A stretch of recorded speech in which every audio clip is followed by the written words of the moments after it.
Hello guys, this is another mini video about this fan art from Wong. I took the tutorial that Artgerm has it. I will put the description to the link. He's one of my favorite artists and been following for quite a long time. So I learned a lot about doing the line art, the inking, the type of pens and brushes that he uses.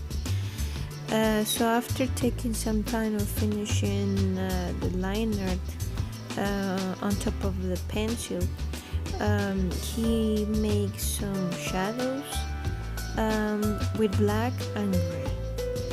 So after you're done putting the shadows in black and gray, you start putting on the colors. Now he uses Copic markers, but I'm using pencil colors because I don't have Copic markers.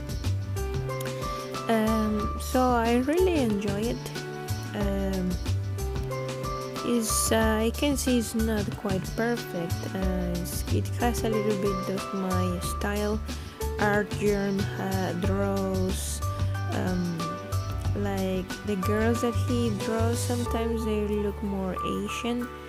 Of course Wong is from Resident Evil, but I think the differences are different from mine. But yeah, I like it and I hope you enjoyed this mini video. Thank you. Bye.